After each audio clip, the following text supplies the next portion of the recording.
Hello दोस्तों, English reading practice की आज की क्लास में मैं आप सभी का वेलकम करता हूं। दोस्तों, आज की इस इंटरेस्टिंग स्टोरी में आपको बहुत से नए वर्ड मीनिंग सीखने को मिलेंगे और सभी वर्ड्स की करेक्ट प्रोनाउंसिएशन भी आप सुनेंगे तो आपकी इंग्लिश का लेवल ऑटोमेटिकली इंप्रूव हो जाएगा। तो स्टार्ट करें आज की क्लास। आज की हमारी कहानी का टाइटल है द स्पीकिंग केव। स्पीक का मतलब होता है बोलना और केव का मतलब होता है गुफा। तो टाइटल है बोलने वाली गुफा। स्टार्ट करते हैं आज की कहानी। First para first line, in the heart of a dense forest. तो डेंस यानी कि गहरा, घना, फॉरेस्ट मतलब जंगल। तो एक घने जंगल के इन द हार्ट का मतलब यहाँ पे दिल नहीं है, यानी इस जंगल का दिल जंगल के बिल्कुल बीचों बीच। तो एक गहरे घने जंगल के बीचों बीच क्या था? लिव्ड अ लायन, एक शेर रहता था। ही वॉज वह था एक कैसा? हैप्पी लायन यानी खुश रहने वाला शेर। एंड स्पेंट हिज टाइम, और वह अपना समय व्यतीत करता था, बिताता था क्या करते हुए? हंटिंग शिकार करते हुए, और स्लीपिंग या सोते हुए। तो एक गहरे घने जंगल के बीचों बीच एक शेर रहता था। वह बहुत खुश रहने वाला शेर था और ज्यादातर वह अपना समय या तो शिकार करने में बिताता था या सोने में। बट लेकिन there were a few days, कुछ दिन ऐसे थे when he did not find, जब वह नहीं खोज पाया any prey मतलब शिकार। तो वह अपने लिए कोई शिकार नहीं खोज पाया for a long time, बहुत ही लंबे समय तक। and he was very hungry, और वह बहुत भूखा था। हंग्री होता है भूखा। Next para, he kept wandering. Wander होता है भटकना या इधर उधर घूमना। ही केप्ट होता है लगे रहना। ये कीप की सेकंड फॉर्म है, क्योंकि हमारी ये जो कहानी है ये पास्ट टेंस में है। तो आपको सभी सेंटेंसेस किस में मिलेंगे? पास्ट टेंस में। तो कीप की सेकंड फॉर्म केप्ट हो गई। कीप होता है लगे रहना, तो वह लगातार लगा रहा क्या करने में? भटकने में, वॉन्डर करने में। थ्रू द फॉरेस्ट, जंगल के बीच में वह भटकता रहा। एंड कुड नॉट फाइंड, और नहीं ढूंढ सका even one small animal to eat. Eat होता है खाना, स्मॉल एनिमल छोटा जानवर। इवन यहां तक कि वह एक छोटा जानवर भी खाने के लिए नहीं ढूंढ सका। एट नाइट, रात के वक्त, ही फाउंड, उसने पाया, हिमसेल्फ खुद को, आउटसाइड बाहर, द माउथ ऑफ अ केव, जो एक गुफा है उसके मुंह पर खड़ा पाया उसने अपने आप को रात के समय। तो जहां से गुफा का रास्ता अंदर जाने का होता है उसके मुंह को कहते हैं mouth of a cave.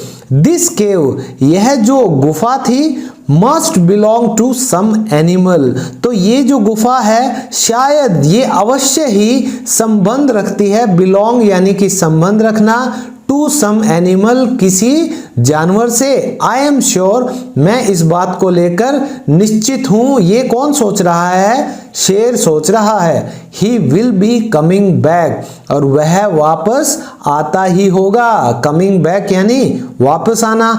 At night, तो शेर सोच रहा है कि भाई ये जो गुफा है ये अवश्य ही किसी जानवर से संबंध रखती है, इस बारे में मुझे पक्का विश्वास है। आई एम श्योर, तो वह वापस आता होगा रात के समय।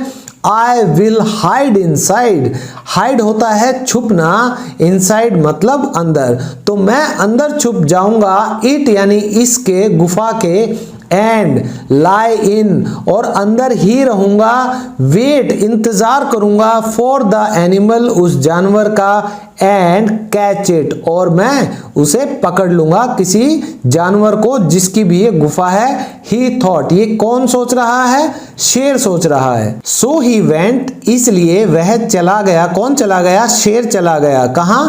into the empty cave, अंदर चला गया खाली गुफा के। empty cave यानी खाली गुफा।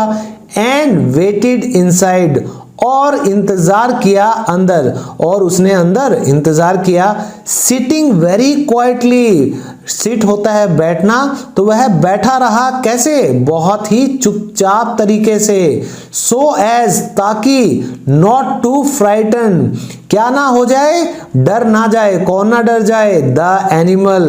सो as not to frighten of the animal ताकि वह जो जानवर है वह डर ना जाए, इसीलिए जो शेर है वो अंदर इंतजार करने लगा और वो चुपचाप वहां बैठा हुआ था कि जैसे ही वो जानवर आएगा वो उसको खा जाएगा। सून जल्दी ही हर्ड उसने सुना, साउंड्स आवाजें, फ्रॉम आउटसाइड जल्दी ही उसने कुछ आवाजें सुनी बाहर से आते हुए, फ्रॉम आउटसाइड, एंड और हेल्ड हिज ब्रेथ और उसने अपनी सांसें रोक ली। सम एनिमल हैड कम कोई जानवर वहां आया था। Next para, the cave belong, belong होता है संबंध रखना, तो ये जो गुफा थी ये संबंध रखती थी, यानी ये किसकी गुफा थी, टू अ जैकल, यानी एक सियार से ये गुफा संबंध रखती थी, ये गुफा सियार की थी। हु वॉज जो कि था, वेरी क्लेवर जो बहुत चतुर था।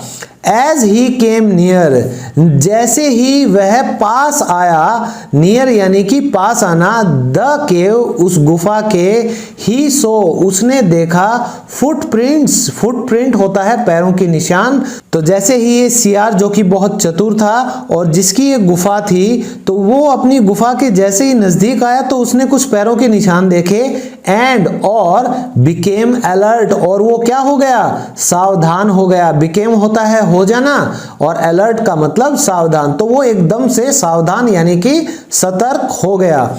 ही लुक्ड केयरफुली उसने बड़े ध्यान से देखा, एंड और सो दैट द और ये देखा कि द फुटप्रिंट्स वर गोइंग वो जो पैरों के निशान थे वो जा रहे थे कहाँ, इनटू द केव वो गुफा के अंदर जा रहे थे।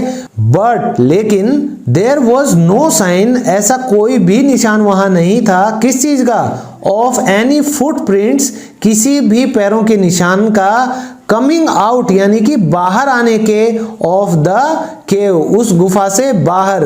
दैट मेंट इसका मतलब, दैट की हूएवर जो भी, हैड गॉन इन अंदर गया था, हैड नॉट नहीं आया था कहां, येट अभी तक, कम आउट यानी कि बाहर।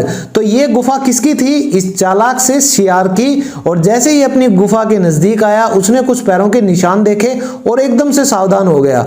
उसने बिल्कुल ध्यान से देखा कि भाई ये जो पैरों के निशान हैं ये गुफा के अंदर तो जा रहे हैं लेकिन ऐसा कोई भी निशान नहीं था पैरों का गुफा से बाहर आते हुए। इसका साफ सा मतलब है कि जो भी अंदर गया है वो अभी तक बाहर नहीं आया है। नेक्स्ट पैरा, ही वॉन्डर्ड, वंडर होता है विचार करना, WANDER वो वंडर होता है भटकना, तो वेंडर यानी कि भटकना, वंडर यानी विचार करना।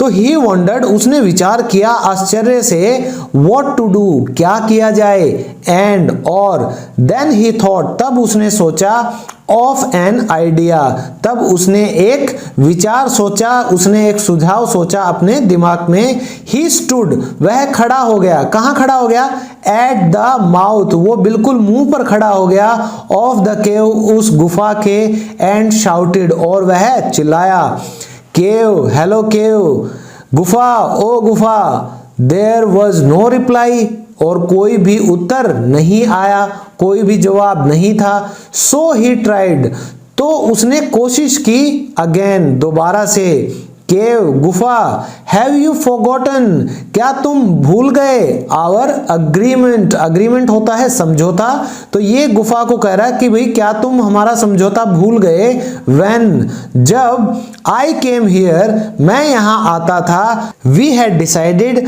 हमने ये फैसला किया था, ये निश्चित किया था, दैट कि व्हेनेवर आई रिटर्न, व्हेनेवर यानी जब भी, आई रिटर्न मैं वापस आऊंगा, I would call out to you, call out to you होता है तुम्हें आवाज देना, तो मैं क्या करूंगा, मैं तुम्हें आवाज दूंगा, एंड यू और तुम, वुड रिप्लाई तुम उत्तर दोगे, तुम जवाब दोगे, क्या करने के लिए, टू कंफर्म ये पक्का करने के लिए, ये सुनिश्चित करने के लिए, दैट कि all was clear. All clear होता है कि रास्ता साफ है, सब कुछ, कोई कठिनाई नहीं है। तो ऑल वाज क्लियर मतलब कि रास्ता साफ था, ऐसा तुम मुझे जवाब करोगे, कंफर्म करोगे। ओनली देन, सिर्फ तभी, केवल तभी, आई वुड एंटर, मैं प्रवेश करूंगा। सो इसलिए, वाई आर यू साइलेंट, तुम शांत क्यों हो। तो जैसे ही इसने देखा कि भाई कोई भी फुटप्रिंट बाहर नहीं जा रहे, तो हो सकता है कोई जानवर अंदर हो, तो इसने एक विचार किया कि अब क्या करें। और फिर उसके दिमाग में एक प्लान आया, सुझाव आया। वह बिल्कुल उस केव के मुंह पर खड़ा हो गया और चिल्लाने लगा, ओ गुफा, ओ गुफा। और क्योंकि वहां कोई जवाब नहीं था, तो उसने फिर से कोशिश की कि अरे गुफा, क्या तुम भूल गए हमारा समझौता। जब भी मैं यहां आऊंगा, हमने समझौता किया था कि जब भी मैं वापस आऊंगा, मैं तुम्हें आवाज दूंगा और तुम जवाब दोगे, ये पक्का करोगे कि रास्ता साफ है, कोई परेशानी नहीं है, सिर्फ तभी मैं अंदर आऊंगा। तो अब तुम शांत क्यों हो। वंस अगेन, एक बार फिर, देयर वॉज नो रिप्लाई, कोई भी जवाब नहीं था। सो इसलिए, द जैकल सेड, उस सियार ने कहा, फाइन, ठीक है, आई थिंक, मैं सोचता हूं, आई शुड लुक फॉर होता है ढूंढना, खोजना, तो मुझे ढूंढना चाहिए अनदर केव, दूसरी गुफा, सिंस यू वॉन्ट रिप्लाई, चूंकि तुम जवाब नहीं दोगे, तो मुझे लगता है मुझे कहीं और चले जाना चाहिए। Next para, now the lion, अब जो शेर था, हैड बीन लिसनिंग, सुने जा रहा था, टू द जैकल्स वर्ड्स, इस सियार के शब्दों को, इसकी बातों को, केयरफुली, बहुत ही ध्यान से, एंड, और, he was keeping very quite, और वह बहुत शांति बनाए हुए था अब तक।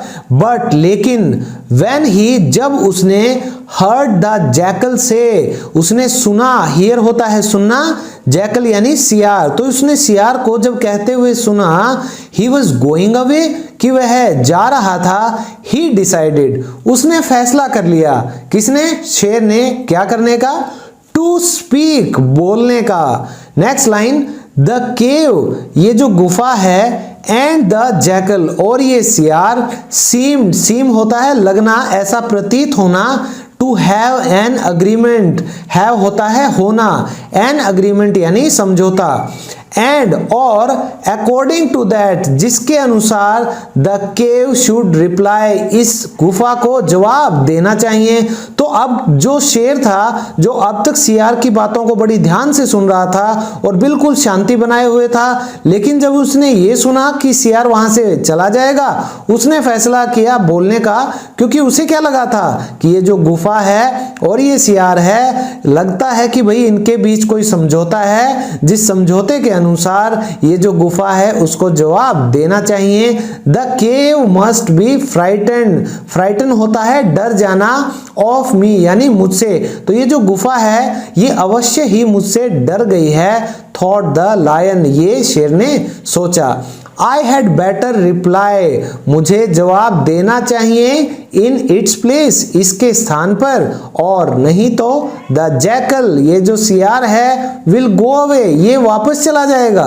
Last para, all is clear my friend, रास्ता साफ है मेरे दोस्त, ही कॉल्ड आउट, उसने आवाज लगाई, किसने आवाज लगाई, शेर ने आवाज लगाई गुफा के अंदर से, यू कैन सेफली, तुम कर सकते हो क्या, सुरक्षित, सेफ यानी सुरक्षित तरीके से, कम इन, भाई तुम सुरक्षित अंदर आ सकते हो, बट द केव, लेकिन ये जो गुफा थी, एकोड, एको होता है गूंज जाना, जब आवाज गूंजती है, अगर आप कभी पहाड़ों में गए हैं या खाली कमरे में बैठे हैं, बहुत बड़ा कमरा है, आपने अपना नाम पुकारा, आपको अपनी आवाज वापस सुनाई देती है, उसको हम कहते हैं आवाज गूंजना यानी एको होना। तो एको हो रही थी क्या, विद हिज लाउड रोर, तो रोर होता है जब शेर दहाड़ता है, तो शेर की जो तेज दहाड़ थी, जब उसने जवाब दिया कि तुम सुरक्षित अंदर आ सकते हो मेरे दोस्त, तो वो जो गुफा है ना वो गूंजने लगी। Next line, it told the jackal, तो इसने, किसने, इस तेज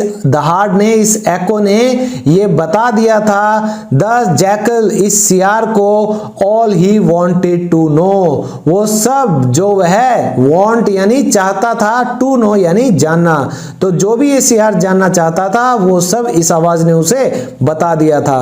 देयर वॉज अ लायन, वहां एक शेर था, इन हिज केव, उसकी गुफा में, What a narrow escape, narrow escape होता है बाल बाल बचना या बिल्कुल मुश्किल से किसी की जान बचना, उसको कहते हैं नैरो एस्केप। तो ये कह रहा है भाई what a narrow escape, it's a good thing, ये बहुत अच्छी बात है। I saw, मैंने देखा, those footprints, उन पैरों के निशान को, and और I had better not, और मुझे करना नहीं चाहिए क्या, stand around, यहाँ खड़े रहना, टिल ही कम्स, जब तक ही कम्स आउट, वह बाहर ना आ जाए, और नहीं तो क्या होगा, आई विल बी डेड, मैं मारा जाऊंगा। Taking to his heels, taking to his heels का मतलब होता है दबे पांव। फिर उसने क्या किया, ही रैन, वह दौड़ लिया, कहां, इनटू द फॉरेस्ट, जंगल के अंदर, टू फाइंड, ढूंढने के लिए, अ डिफरेंट होम, एक दूसरा घर। तो जैसे इस शेर ने बेवकूफी करके दहाड़ लगाई, वो गुफा गूंजने लगी और उसकी तेज दहाड़ से सियार को पता चल गया कि भाई उस गुफा के अंदर तो एक शेर बैठा है और उसकी जान जो है वो बाल बाल बच गई है। और ये अच्छी बात है कि उसने ये जो पैरों के निशान थे वो देख लिए थे और अब उसे यहाँ पर खड़े नहीं रहना चाहिए, नहीं तो वह बाहर आ जाएगा। कौन बाहर आ जाएगा, शेर, और वो मर जाएगा। तो फिर वह दबे पांव भाग लिया जंगल के अंदर एक दूसरा घर तलाशने के लिए। तो दोस्तों आज की कहानी का मोरल है, अक्ल बड़ी या भैंस, जाहिर सी बात है अक्ल ही बड़ी होती है। फिजिकल जो स्ट्रेंथ है उसके आगे अक्ल हमेशा सुपीरियर साबित हुई है। इंग्लिश में हम इसको कहेंगे ब्रेन्स वर्सेस ब्रॉन। तो आप भी अपनी अक्ल का इस्तेमाल कीजिए, ऐसी ही वीडियोस से अपनी इंग्लिश को इंप्रूव करते रहिए। जाने से पहले लाइक जरूर कीजिएगा इस वीडियो को, शेयर कीजिए अपने दोस्तों के साथ, और अगर आप इस चैनल पर नए हैं तो बिना सब्सक्राइब किए यहां से मत जाइएगा। तो आज के लिए इतना ही, मिलता हूं आप सबसे बहुत जल्द एक नई वीडियो में एक नए इंटरेस्टिंग टॉपिक के साथ। तब तक के लिए bye bye, take care and keep learning.